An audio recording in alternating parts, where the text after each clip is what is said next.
Hello my dear students, this is Swati Chawla. Welcome to my series for class 11 computer science. In this video, we are going to start the first chapter for class 11th, that is computer system overview. In this video, you will get to know about the basic introduction of computer system. So let's start now.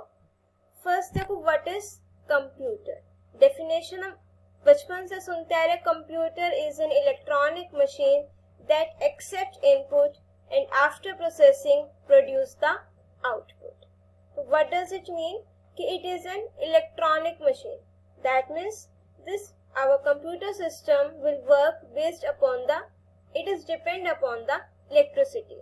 That's why it is called an electronic machine that accepts input and after processing produce the output. In order to get the desired output, we first have to provide the input to the user and then it will process it. Processing is to be done. Then after processing, it will show us the desired output. And nowadays, you cannot imagine your life without computer. आजकल हम जो भी use करते हैं सब कुछ हमारा computer, internet technology इसी पर ही बेस्ड है. You can not even imagine your life without computer और internet. It makes our life very easy. Computer is a combination of hardware and software. जो हमारा कंप्यूटर सिस्टम है वो हमारे हार्डवेयर और सॉफ्टवेयर से मिलकर के बना है. So let's understand what are hardware and software. Definition आप पढ़ते आए हो स्टार्टिंग से कि physical components of a computer are known as hardware. Physical component means tangible components. हमारे कंप्यूटर सिस्टम के वो कंपोनेंट्स जो हमारे टेंजिबल हैं that we can touch are examples of your hardware. For example keyboard, CPU, monitor, इन सबको आप touch कर सकते हो. These are your tangible components.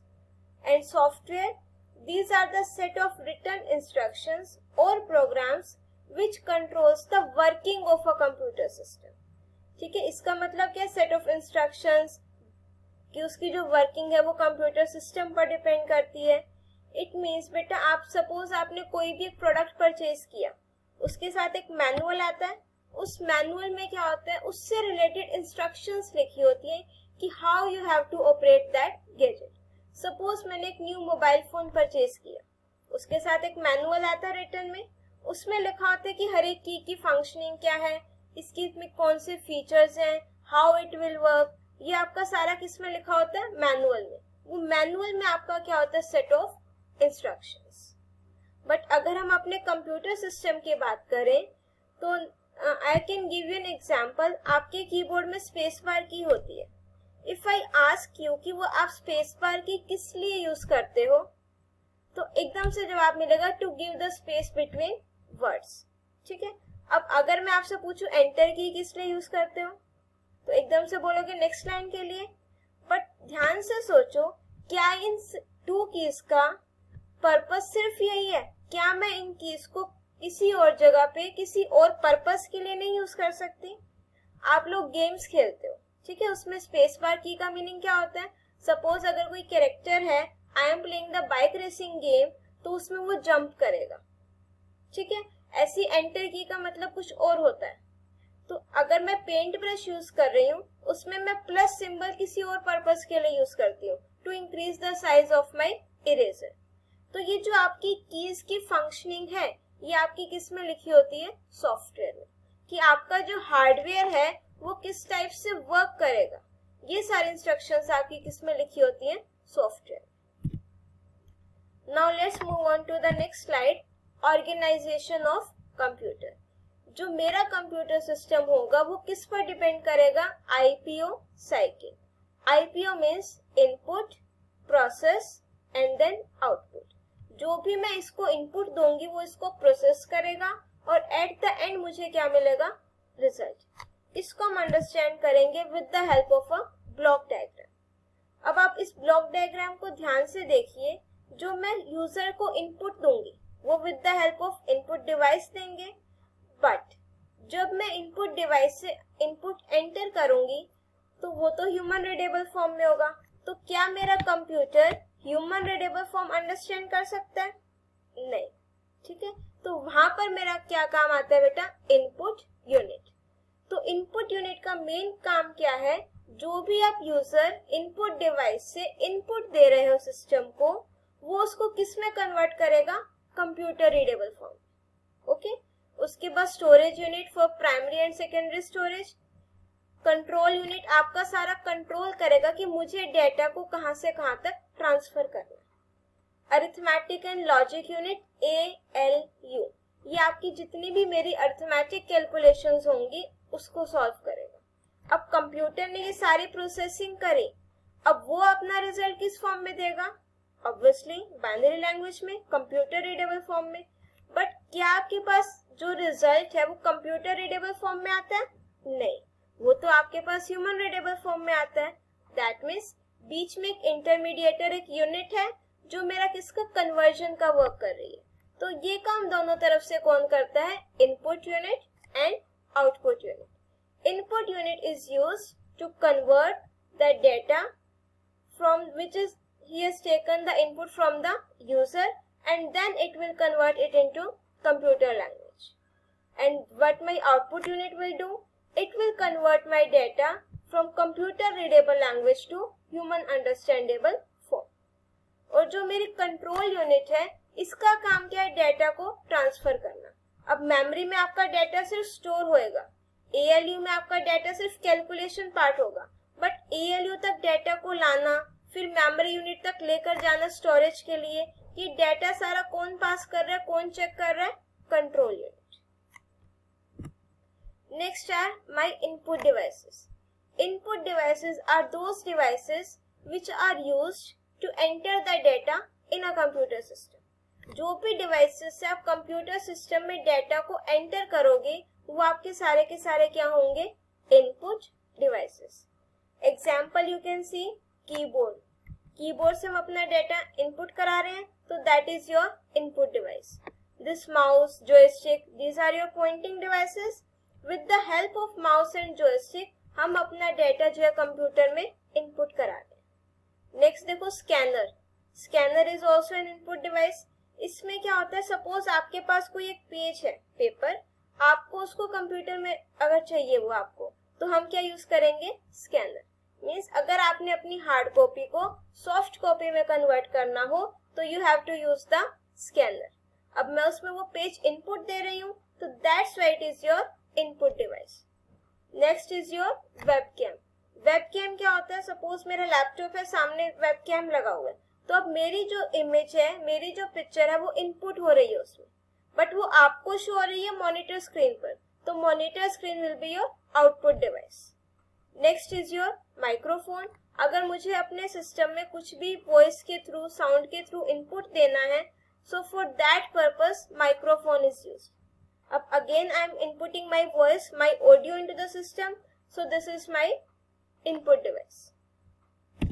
Now next move on to output devices.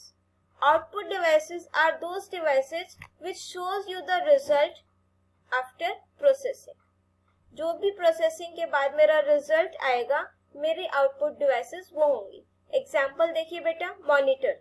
अब मॉनिटर क्या, जो भी मुझे कुछ भी स्क्रीन पर शो होता है वो आपका कहाँ पर होता है? मॉनिटर पर। तो that means that is your output device. Projectors. Projectors क्या होते हैं बेटा? अगर जैसे जो आपके बड़े सेमिनार्स होते हैं, वर्कशॉप होती हैं, तो उसमें जनरली यूज होते हैं। मेरा जो भी मैंने कंप्यूटर सिस्टम पर ओपन कर रखा है, एक लार्ज सी स्क्रीन होती है, आपको सारा का सारा वहां पर शो होगा। This is my projector, this one. और क्या होता है? प्रिंटर और प्लॉटर। दोनों आपको प्रिंट आउट से निकालते हैं, बट जो मेरी इमेज क्वालिटी है, अगर मुझे कुछ बैनर्स या फ्लेक्स प्रिंट आउट निकालने हैं, इमेज क्वालिटी मुझे हाई रेजोल्यूशन में चाहिए, so for that we have to use plotters. और printers are use to take the print outs. आपके सिस्टम में जो भी डेटा है, अगर मुझे वो हार्ड कॉपी में चाहिए, उससे उसका प्रिंट आउट निकालना पड़ेगा, so for that purpose printer is used. Next are your speakers.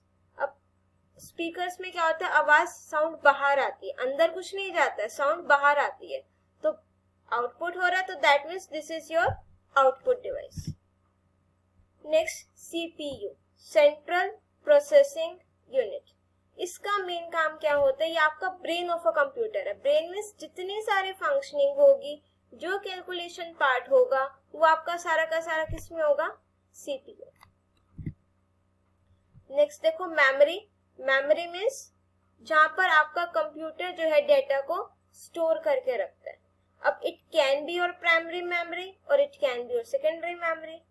ठीक है, अगर सिर्फ कहीं पर आप वर्ड मेमोरी लिखा देखो ना, उसके साथ मेंशन ना हो कि इट इज प्राइमरी मेमोरी और सेकेंडरी मेमोरी, तो then it is your primary memory.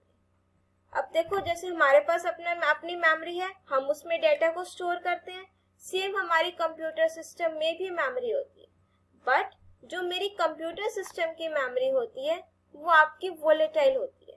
Volatile means आपने पिछली जूनियर क्लासेस में भी पढ़ा होगा कि primary memory is a volatile memory, secondary memory is a non volatile memory. I can give you an example to clear your concept. जो भी आप एट प्रेजेंट एग्जीक्यूट कर रहे हो वो आपका सारा का सारा मेन मेमोरी में स्टोर होता है।